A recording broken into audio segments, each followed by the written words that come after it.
বেয়াদব আল্লাহ দরবার থেকে মাহরুম।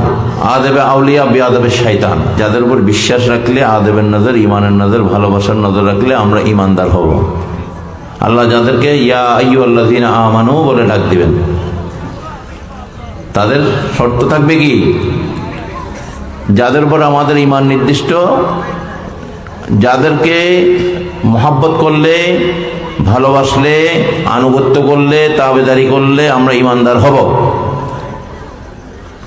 তাদের বিষয়ে বিন্দুমাত্র একটা বালির কোনা পরিমাণ বেয়াদবি করা যাবে না। আপনার পছন্দ না হলে আপনি করেন না। আর আমরা কইরা যদি দোজখে যাই, আপনার সমস্যা আছে? সমস্যা নেই। আল্লাহ রসুলকে ভালোবাসা যদি আমরা আমাদের জন্য দোজখ যদি আল্লাহ রাহে, আলহামদুলিল্লাহ, ঠিক কিনা? আল্লাহ রসুলের সাথে বেয়াদবি করে সেই জান্নাতে যাওয়ার দরকার আমাদের নাই। বেয়াদব আল্লাহ দরবার থেকে মাহরুম। আদেবে আউলিয়া বেয়াদবে শয়তান, বা আদব খুশনসিব বেয়াদব বদনসিব। আল্লাহ রসুলের জমানায় অনেকেই মুসলমান হয়েছে, সাহাবী হইতে পারেনি। কলমা পড়েছে, নবীর পিছনে মসজিদে নববীতে নামাজ আদায় করেছে, হাজার হাজার ওয়াক্ত নামাজ পড়েছে নবীর পিছনে। দুর্ভাগ্য, আল্লাহ তাদেরকে সাহাবীর দরজা দেয়নি। কেন দেয়নি? একটাই কারণ, বেয়াদবির কারণে। কিসের কারণে? তার রোজার অভাব ছিল না, দাড়ি টুপি, জুব্বা, আসকান, পাগড়ি, রোজা, নামাজ, কিছুর অভাব তার ছিল না, উযু গোসলের অভাব ছিল না, সব সে ঠিক মতো করছে। কিন্তু এক জায়গায় যাইয়া ধরা গেছে, মূল জায়গা। কোন জায়গা?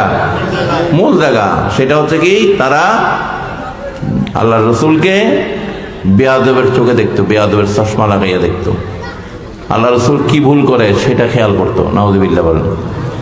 আল্লাহ রসুল কোনটা ভুল করে এবং আল্লাহ রসুলের দোষ ত্রুটি তারা খোঁজার চেষ্টা করতো। নাউযুবিল্লাহ বলেন। শুধু আল্লাহ রসুলের না,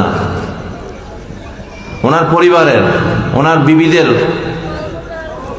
কোনো দোষ ত্রুটি পাওয়া যায় কিনা সেটা তারা অন্বেষণ করতো। নাউযুবিল্লাহ বলেন। এই জন্য আহলুল বাইতের ব্যাপারও আয়াতে তাসহিরের মধ্যে আল্লাহ পাক ঘোষণা দিয়েছে, তাদেরকে আমি পুত পবিত্র করে রাখবো। সুবহানাল্লাহ বলেন।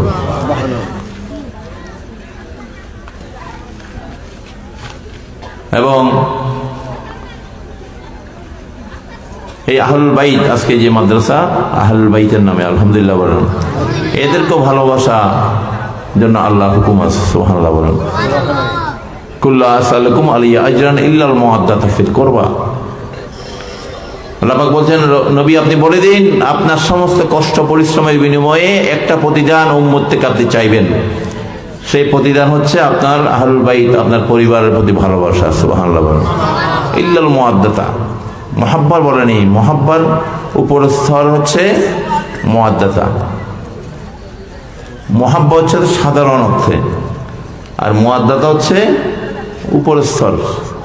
এখানের জন্য দরকার হলে জান কোরবানও করে দিতে হবে। সুবহানাল্লাহ বলেন।